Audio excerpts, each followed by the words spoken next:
Bien, eh, entonces dijimos o veníamos diciendo que el demandado también puede aportar pruebas suficientes a los fines de poder producirla y entender si los acontecimientos se dieron tal como el actor eh, plantea.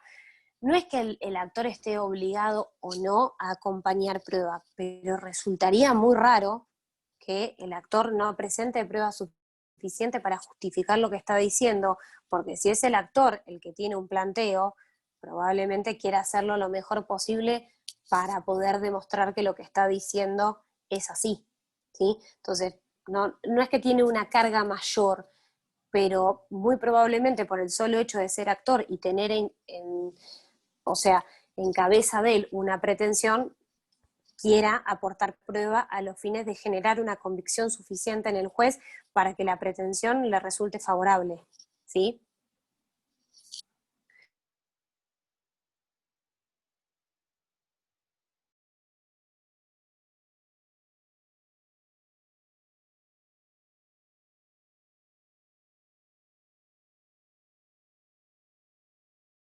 Tiene que especificar con claridad y exactitud todos aquellos hechos que alega como fundamento de su defensa. Sí, obviamente, tiene que ver con, más que todo, la primera parte, es decir, aquellas defensas o excepciones de carácter no previo que plantee a los fines de ejercer su derecho de defensa, se relaciona con el inciso 2 de la segunda parte y el código dice que tiene que ser especificado con claridad y exactitud para poder determinar bien esa relación procesal y por ende el objeto litigioso. Y el inciso 3 habla de que en lo posible se tiene que aplicar el artículo 330. Es decir, que todo lo que no establezca el 354 y en tanto y en cuanto pueda ser aplicado, se guiará por lo establecido en el artículo 330. Profe, ¿puede Sí, repetir lo del inciso 2? Que no me quedó claro. sí. El inciso 2, ¿qué es lo que dice? Que el accionado, es decir, el demandado, al momento de contestar demanda, tiene que especificar con claridad y exactitud todos aquellos hechos en los cuales alega su defensa. No es más que repetir lo que habla o lo que dice el artículo 330 cuando establece que los hechos tienen que ser expuestos con claridad y exactitud. ¿A los fines de qué? De que el objeto litigioso y esa relación procesal quede establecida de la mejor manera posible y que facilite la tarea del juez al momento de dictar sentencia aplicando el principio de congruencia. Y se relaciona de manera inescindible con la primera parte del 354, que es el que plantea que el momento de contestar demanda es el momento en el cual el demandado deberá oponer todas aquellas defensas y excepciones de carácter no previo, ejerciendo de manera plena su derecho de defensa en juicio. Ahí va, mejor. Sí, sí, ahí quedó claro. ¿Y ese es Ok. el mismo momento en el que opone excepciones? Sí o no, es decir, las excepciones de las que está hablando el artículo 354 no son las excepciones de previo y especial pronunciamiento que establece el 345, ¿sí?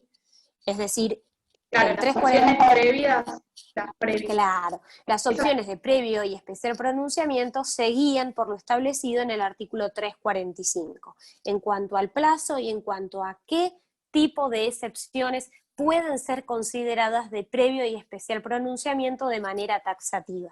Entonces, el 354 que te dice que al momento de contestar demanda es el momento en el cual el demandado puede oponer todas aquellas defensas o excepciones de carácter no previo, es decir, todas aquellas que no vayan por la vía del 345.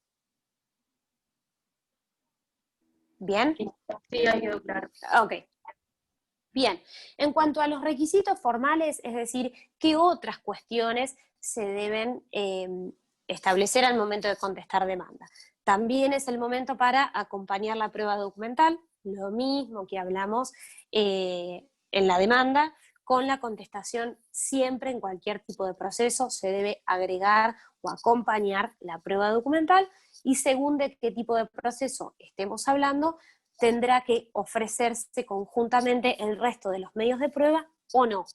¿Sí? Si estamos hablando de un proceso ordinario, no es al momento de contestar demanda el momento oportuno para ofrecer los restantes medios de prueba, si estamos hablando de un proceso sumario o sumarísimo, sí será conjuntamente con la contestación el momento para ofrecer los restantes medios probatorios. Habrá que abonar bono y anticipo y se acompañará la ficha de receptoría que le corresponde al demandado. No más que eso. Y por último, respecto a contestación de la demanda, ¿cuáles son los efectos de la contestación? Primero que todo, sí. De los requisitos fiscales solamente bono y anticipo, tasa y sobretasa no. No, porque eso lo paga el actor. Está bien. Salvo, ahora lo vamos a ver igual, salvo que lo que haga el demandado, además de contestar demanda, sea reconvenir. Pero no le corresponde pagar tasa y sobretasa respecto a la contestación de la demanda, sino a la reconvención. Bueno, gracias. Por ende, nunca al demandado le correspondería, en su calidad de demandado, pagar tasa y sobretasa. Pero bueno, te hago la aclaración porque ahora cuando veamos reconvención lo vamos a plantear. El último requisito, dijimos bono y anticipo, dijimos ficha de receptoría que le corresponde al demandado, y dijimos acompañar prueba documental y ofrecer la restante, depende del tipo de proceso. Puede ser que si es el último sea lo de la ficha de receptoría. Bien, entonces, efectos de la contestación. El primero de todos dijimos que es que queda trabada la litis, es decir, esta etapa introductoria quedaría cerrada. Ahora, ustedes me pueden decir, sí, pero puede haber reconvención. Bueno, esa litis quedará trabada según cuáles sean los escritos de inicio que se hayan desarrollado. Puede ser que que quede trabada la litis por demanda y contestación, por demanda, contestación, reconvención y la contestación de la reconvención. Es decir, variará según cuáles sean los escritos de inicio que se hayan llevado a cabo. También que es lo que receptan varios códigos procesales comentados, que se pierde el derecho a oponer la prescripción. Sí, en realidad se pierde el derecho a oponer la prescripción o cualquier otro tipo de defensa o excepción de carácter no previo que no se haya planteado al momento de contestar demanda. Es decir, que el momento en el cual el demandado tiene la posibilidad de plantear o de oponer cualquier tipo de defensa o de excepción es al momento de contestarla, ¿sí? Es decir, es más amplio que solamente pierda el derecho de oponer la prescripción. Sí, el segundo efecto es este que les estoy diciendo, que se pierde el derecho a oponer la prescripción, que en realidad es más amplio que perder el derecho solo de oponer la prescripción, porque lo que pierde el demandado es la posibilidad de oponer cualquier tipo de defensa o de excepción de carácter no previo. Bien. Tercero, va a ser que fija la competencia del juez de manera definitiva, es decir, ya no se pueden plantear cuestiones de este tipo. Y para mí el efecto más importante, que ya se los mencioné antes, es que fija de manera definitiva el marco del debate, ¿sí?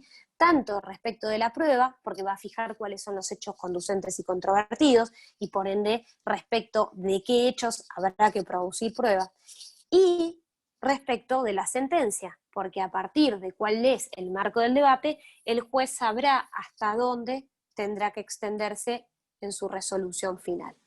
Y como consecuencia de que fija de manera definitiva el marco del debate, va a fijar las pautas del objeto litigioso. Básicamente definirá cuáles son esos hechos conducentes y controvertidos que darán como consecuencia la necesidad de la sentencia por parte del juez. Bien, esto igual más o menos ya lo veníamos diciendo. Esto es en cuanto a contestación de demanda. Lo que sigue es reconvención, que está planteada en el artículo 355. ¿Qué se entiende por reconvención? Ojo con esto. ¿Qué hora es? Vamos bien. La reconvención es una pretensión autónoma que intenta el demandado contra el actor en un proceso pendiente y que tiene que ser resuelta conjuntamente con la primera. ¿Podría repetir los efectos del juez antes de fijar la competencia del juez? Sí, habíamos dicho que queda trabada la litis, ¿sí?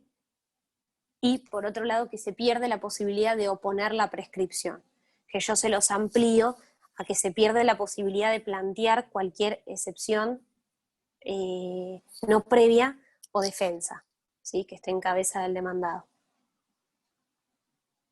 Avísame si está, así sigo. Profe, ¿puede repetir el concepto de reconvención? Sí, ahora vuelvo con eso, así no queda por la mitad. Entonces, reconvención. ¿Qué es la reconvención? Es lo que se plantea en el artículo 355. ¿Y qué se entiende por esta posibilidad o esta facultad que tiene el demandado?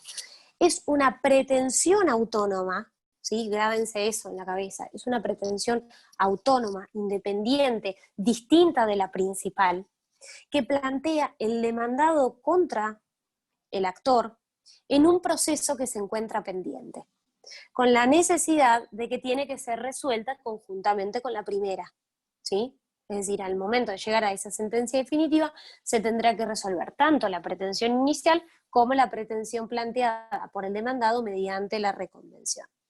Es decir, que es una demanda que plantea el demandado, adquiriendo la calidad de reconveniente, contra el actor, que adquiere a su vez la calidad de reconvenido, en un proceso que se encuentra en curso y pendiente, mediante la cual, dijimos, se deduce una pretensión autónoma, independiente, diferente a la principal. Es decir, que acá vamos más allá de una simple defensa en busca del rechazo de la demanda, sino que el demandado agrega una pretensión diferente en donde va también a tener las cualidades de actor, que en este caso sería con el nombre de reconveniente, en donde busca que su pretensión resulte favorable, ¿sí? Entonces acá, ¿cuál es la voluntad del reconveniente? Plantear un nuevo objeto litigioso, ¿sí? Es decir, el objeto litigioso que estaba determinado por la demanda y por la contestación, se amplía y aparece un nuevo objeto litigioso que está planteado por la reconvención y la contestación de la reconvención. Entonces tenemos dos pretensiones que, por más que, ahora vemos según qué tipo de reconvención sea, van a tener un vínculo, son dos pretensiones que funcionan de manera autónoma e independiente, sin perjuicio de que muchas veces tengan que estar acumuladas, ¿sí?, a los fines de poder generar una sentencia única. O a veces no, pero si se plantea en ese mismo proceso, deberán llegar a una resolución conjunta. Yo al principio, cuando les hablé de, se las nombré en el concepto, les dije que es una facultad del demandado. ¿Por qué es una facultad? Lo que es una facultad es la posibilidad de plantear esta nueva pretensión en un proceso que se encuentra ya en curso.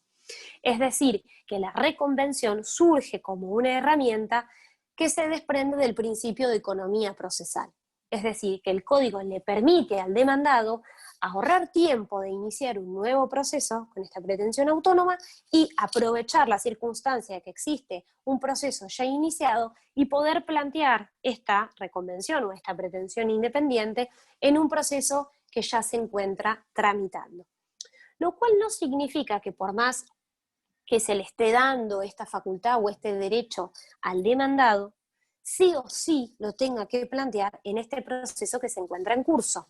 Entonces, si puedo lo más, puedo lo menos. ¿Qué significa? Que como es una facultad, queda a discrecionalidad del demandado iniciarlo en este proceso o no, e iniciarlo en un proceso diferente y autónomo, sin perjuicio, como les dije hace un rato, que en el caso de que tenga una conexión inescindible con la pretensión inicial, juegue lo que es el instituto de la acumulación de procesos y oportunamente termine en el mismo proceso por aplicación de ese principio, ¿sí?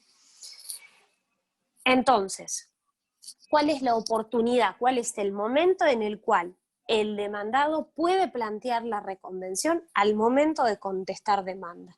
Es decir, que el demandado podrá plantear o podrá reconvenir conjuntamente con el escrito de contestación o conjuntamente con su oportunidad de contestar demanda en el plazo establecido según de qué proceso estemos hablando, dejando afuera el proceso sumarísimo, porque no se puede reconvenir en los procesos sumarísimos, es decir, solamente hablamos de proceso ordinario y sumario, sin perjuicio de que si el demandado se le pasó el plazo, se olvidó o no quiere, pueda iniciar un proceso diferente planteando esta pretensión, ¿sí? Siempre y cuando ese derecho no haya prescripto, y sin perjuicio de que oportunamente por el Instituto de Acumulación de Procesos no terminen tramitando en el mismo juicio. Puede suceder que ustedes vean a la reconvención conjuntamente con el concepto de contrademanda, ¿sí? Generalmente se utiliza para llamar a lo mismo, ¿sí? Se puede llamar reconvención o contrademanda, pero también pueden ver que en realidad la contrademanda técnicamente no significa lo mismo que la reconvención. No se preocupen, ya es muy técnico, dicho y hecho, en lo que es la práctica se le llama de la misma manera. Sin embargo, si ustedes a modo técnico quieren saber a qué se le llama contrademanda, Gossaini lo define muy bien y entiende que contrademanda es suponer dar una visión diferente sobre los mismos hechos que plantea el actor. Entonces, contrademanda en realidad no significa salirse de la pretensión inicial, no significa plantear una pretensión autónoma e independiente de la principal, sino dar otra versión diferente de los mismos hechos, determinando que las consecuencias sean distintas. Por ende, los ejemplos más claros de la contrademanda serían los hechos modificativos, extintivos o impeditivos que pueda alegar el demandado respecto a la pretensión inicial. ¿Sí? Esto para que ustedes entiendan o sepan o puedan entender bien por qué muchos doctrinarios, sobre todo, dicen que reconvención y contrademanda es distinto. Pero a los efectos del examen y generalmente de lo que es la práctica se les llama de la misma manera. Bien, ¿hasta acá vamos bien? Sí, profe. Ok. Sí, profe, perfecto. Bien, tema de clases. ¿Qué significa esto? ¿Qué tipo de reconvenciones existen? Existen la reconvención conexa y la reconvención inconexa. No se hagan un lío con esto, es simplemente para que ustedes puedan conocer un poco más allá o que les sea más abarcativo el conocimiento. La diferencia que existe entre la reconvención conexa e inconexa es que la inconexa solamente tiene una identidad en cuanto a los sujetos, es decir, que son dos relaciones jurídicas diferentes, dos objetos y causas totalmente distintas, ¿sí? Y que tienen una identidad entre actor y demandado. Y en una reconvención conexa, la particularidad que tiene es que estas pretensiones, por más que sean independientes y autónomas, están ligadas por cuestiones de conexidad, es decir, que surgen de la misma relación jurídica, de la misma causa o del mismo objeto. Generalmente lo que se plantea en un proceso es una reconvención de tipo conexa, lo cual no significa que no se pueda plantear una reconvención de tipo inconexa, la cual solamente está limitada a los procesos ordinarios. Es decir, que en un proceso ordinario y sumario se puede plantear una reconvención conexa y solamente en un proceso ordinario se podrá plantear una conexa e inconexa, ¿sí? Ahora, ¿cuáles son los requisitos que tienen que existir para que proceda la reconvención? Es decir, ¿cuáles son todas las cuestiones que se tienen que tener en cuenta para que el demandado pueda plantear la reconvención en un proceso ya en curso? Primero, la identidad. Dependiendo si es conexa o inconexa, la identidad tiene que ser solo respecto de los sujetos o aparte tiene que tener algún vínculo en la relación jurídica, la causa o el objeto. En la reconvención conexa, las pretensiones tienen que compartir, obviamente, los sujetos, causa u objeto, es decir, tiene que haber una relación en la causa, en el objeto o en la relación jurídica, o en todo, ¿sí? Pero con uno solo de esos tres es suficiente. Aparte de la identidad, otro de los requisitos es que obviamente tiene que haber una demanda notificada. Si esa demanda está notificada por una cédula o por una notificación espontánea del demandado, es lo mismo. Lo importante es que se cumpla con el requisito de que la demanda tiene que estar notificada. Es decir, que tiene que existir un trámite en curso y que el demandado esté enterado de que existe un trámite en su contra y le empiece a correr el plazo a los fines de poder ejercer su derecho de defensa. Por supuesto que tiene que surgir expresamente, es decir, el demandado tiene que decir que viene a reconvenir, ¿sí? Y para mí, el requisito más importante es que sí o sí los procesos tienen que poder sustanciarse por los mismos trámites, ¿sí? Es decir, la reconvención se tiene que adaptar al proceso que se encuentra en curso y no puede alterar el tipo de procedimiento que ya se encuentra asignado a ese proceso, ¿sí? Es decir, yo no puedo reconvenir respecto de un tema al cual se le aplicarían las reglas de un juicio ejecutivo en un proceso sumario. No existe, es decir, esa reconvención tiene que poder adaptarse a las reglas del proceso que ya se le haya impreso a ese proceso en curso. Por lógica también tendría que Sí. ser la competencia del juez. Eso también es uno de los requisitos. El juez tiene que ser competente para entender en esa reconvención, sobre todo en una cuestión de materia. Es decir, en cuanto al territorio es prorrogable, pero en cuanto a la materia no. Es decir, yo no puedo plantear en un juicio civil una cuestión de tipo laboral, porque ahí hago agua. Es decir, tiene que tener las mismas condiciones en cuanto al tipo de trámite y en cuanto a la competencia del juez, ¿sí? Tengo que también cumplir con los requisitos fiscales, es decir, acá no solamente pago bono y anticipo, sino que también pago tasa y sobretasa respecto a la pretensión que conforma la reconvención, nunca en calidad de demandado, ¿sí? Sino de reconviniente. Tengo que cumplir con los requisitos del artículo 330, porque la reconvención tiene la forma de una demanda, o funciona como una demanda, y se realiza conjuntamente con la contestación de la demanda, ¿sí? Arasi, en el Código Procesal comentado, lo que establece es que si se omite realizar la reconvención conjuntamente con la contestación, si esa contestación se hace antes del vencimiento del plazo, la reconvención se puede plantear hasta el plazo máximo que yo tengo previsto para la contestación. ¿Qué quiere decir? ¿Qué es lo que plantea Arasi? Que si yo contesté demanda en un proceso sumario, es decir, que tengo 10 días, en el día 2, Arasi dice que si yo conjuntamente con ese escrito de contestación no planteé la reconvención, tengo hasta el día 10 para poder plantearla.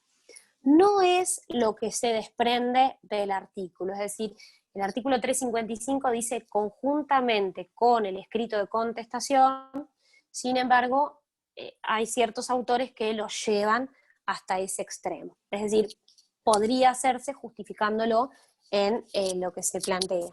En la práctica sucede que reconvenir, es decir, si se reconviene, yo no lo vi, yo no lo he visto, no significa que sea así. Por eso se los menciono. Generalmente la realidad es que cuando vos contestás reconvenís.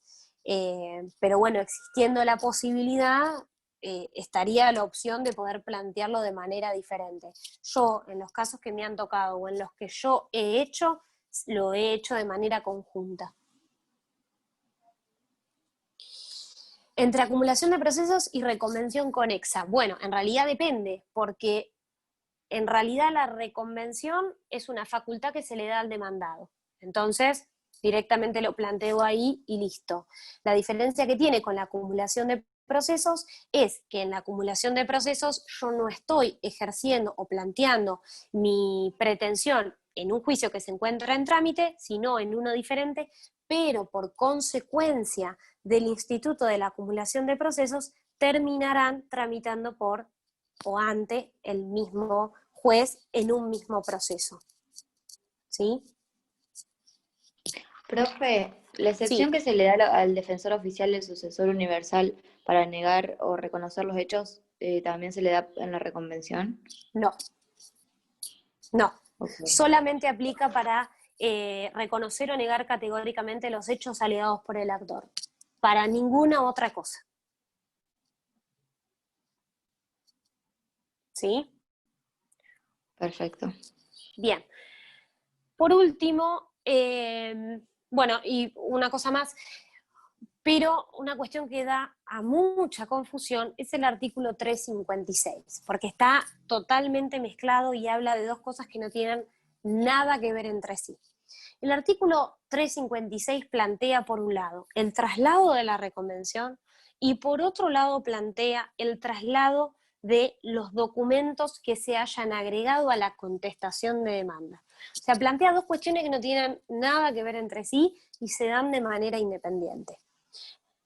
Entonces, por un lado, ¿qué es lo que plantea el 356?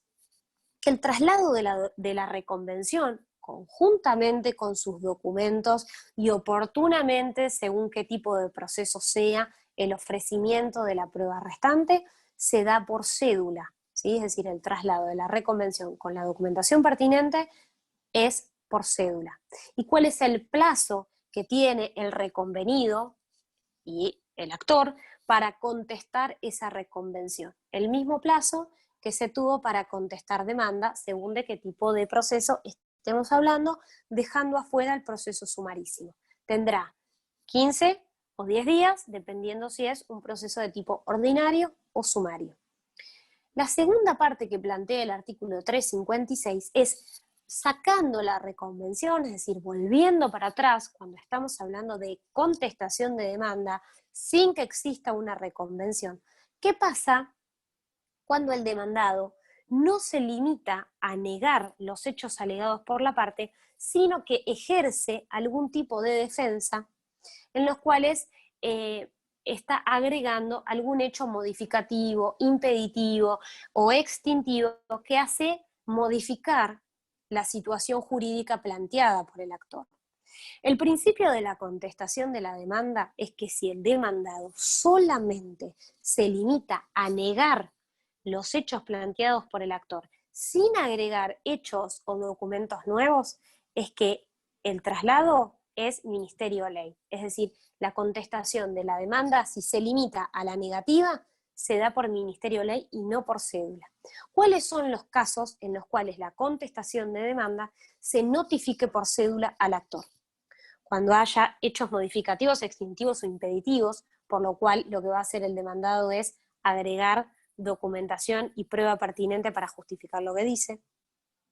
Cuando se allane o cuando reconvenga o cuando oponga excepciones de previo y especial pronunciamiento. Ante estas cuatro situaciones, el traslado de la contestación de la demanda es por cédula. Entonces, ¿qué es lo que plantea el artículo 356 en su segunda parte? Plantea uno de los casos en los cuales la contestación de demanda se da por cédula, que es el caso de que el demandado haya agregado documentación respaldatoria de los hechos que haya sumado a su contestación de demanda. Es decir, que está ligado con el artículo 333 que plantea los nuevos hechos. No los hechos nuevos del 363, sino nuevos hechos del 333. Es decir, hechos que el actor no haya considerado en su demanda y que el demandado los incorpore a su defensa. En ese caso dice que la contestación de demanda se notificará por cédula al actor y el actor tiene un plazo de 5 días para expedirse respecto de estos documentos respaldatorios de hechos nuevos incorporados por el demandado. Les dejo 2 minutos para que me pregunten porque tal vez es un poco mezcla. Si alguien tiene una duda, lo repasamos. Cristina, Sí, profe, la contestación sin documentación, entonces se notifica a Ministerio de Ley, a Ministerio de Ley. Sí. Aquella contestación de demanda, no sin documentación, o sea, la contestación de demanda que se limita a, a negar categóricamente los hechos alegados por la parte actora sin incorporar ningún tipo de excepción o defensa, se notifica al Ministerio de Ley. Aquella contestación de demanda que agregue nuevos hechos, que son los establecidos en el 333, conjuntamente con su documentación respaldatoria, o que oponga excepciones de previo y especial pronunciamiento, o se allane o reconvenga, ahí será por cédula. Pero el 356 solo plantea uno de los casos, que es cuando existe una contestación de demanda con documentación respaldatoria de hechos no considerados en la demanda. Eso es porque ya queda a discreción, o sea, ya queda para que el juez lo analice. O sea, las partes Exacto. no tienen más que hacer.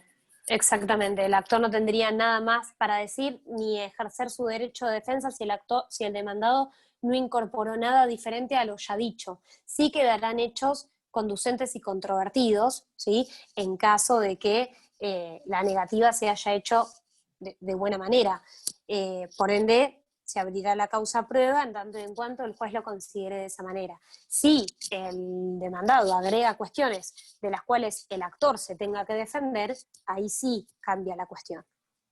Entonces se puede decir que la regla general sería la cédula, el traslado mediante la cédula, excepto cuando el demandado no opone hechos nuevos, que ahí sería por ministerio ley. Sí, hay que ver cuál es el principio y cuál es la excepción. Parecería, por cómo está planteado en el código, que el principio es la notificación ministerio ley, salvo que pasen estas 4 cuestiones. Entonces sería Pero, al revés de lo que dije. sí, pero no hace la cuestión, no es que está planteado un principio y una excepción, sino que son todas cuestiones diferentes como se tratan. Va a depender. Yo no lo trataría de de la actitud del demandado. demandar. Exactamente, no lo plantearía como principio y excepción. No porque esté mal, sino porque no está planteado de esa manera. A ver, ¿qué diferencia habría entre... se va a acabar el tiempo y lo voy a perder. El artículo 356 establece que podrá responder dentro de los 15 o los 5. No entiendo la diferencia de días que es, claro, tiene que ver con esto. Primero porque en realidad 15 es deficiente y 5 se refiere a una cuestión. El artículo 356 plantea 2 cuestiones diferentes. Uno es que el traslado de la reconvención se da por cédula y el actor tiene 15 o 10, que es lo que le falta decir al artículo, según sea un proceso ordinario o sumario, para contestar esa reconvención. Y los 5 días se refieren a este segundo caso, que es cuando el demandado en su contestación de demanda incorpore documentos respaldatorios de hechos no considerados en la demanda, que es el artículo 333. Cuando el demandado suma hechos no considerados en la demanda, los cuales respalda con documentación, se le da traslado al actor por 5 días, ahí tenés el de los 5 que dice el 356, a los fines de que el actor pueda defenderse respecto de estos hechos y documentos nuevos incorporados por el demandado. Depende qué hora sea. No llegamos. No voy a empezar a dar rebeldía ahora, porque nos quedan 5 minutos. Nos quedan 15, prefiero que les quede bien claro. Vamos a ver solamente la mención al último artículo, que es el 357, ¿sí? Que habla de qué? De cuando, una vez que queda trabada la litis, la cuestión se abre a prueba, es decir, el proceso, terminada la etapa introductoria, pasa a la segunda etapa, que es la apertura de la causa a prueba, o la cuestión queda como de puro derecho. ¿Cuándo una cosa, cuándo la otra? Tal vez les quede un poco en el aire porque les va a quedar bien claro cuando vean prueba, pero para que puedan ingresar a ese tema de manera introductoria. El 357 plantea 2 posibilidades. La primera es que la causa se abra a prueba siempre y cuando existan hechos conducentes y controvertidos. ¿Qué significa que sean controvertidos? Que hayan sido alegados por una parte y controvertidos por la otra. Y que sean conducentes significa que sean relevantes y de importancia suficiente para el progreso o el rechazo de las pretensiones alegadas, ¿sí? O planteadas. Y en el caso de que no existan hechos conducentes y controvertidos, la causa se declarará como de puro derecho. Siempre la regla, acá sí tenemos una regla que es que ante la duda se está por la apertura de la causa a prueba. ¿Por qué? Como consecuencia de la aplicación del principio de defensa en juicio. Si la causa se declara como de puro derecho, tanto una como otra resolución, es decir, la que abre la causa prueba o la que la declara como de puro derecho, se notifica por cédula. Pero la que la declara como de puro derecho es apelable, porque justamente por el principio de defensa en juicio, si una de las partes entiende que existen hechos que se consideran conducentes y controvertidos, se podrá plantear la posibilidad de que el juez cambie y que la causa efectivamente se abra a prueba. Se apela, si es un juzgado de primera instancia en la Cámara de Apelación. Sí, sí. Ok.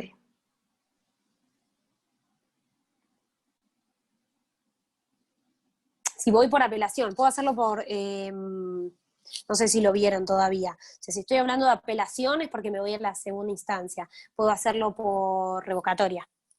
¿Sí? Puedo plantear una revocatoria. Que es que lo resuelve el mismo juez. Sí, creo que no lo vimos, pero lo han nombrado Sí, bastante. no se preocupen, no importa. Después ya van a bajar el contenido. Lo importante es que la parte puede discutir que el juez haya entendido que la causa se declara como de puro derecho y la pueden dar vuelta, ¿sí?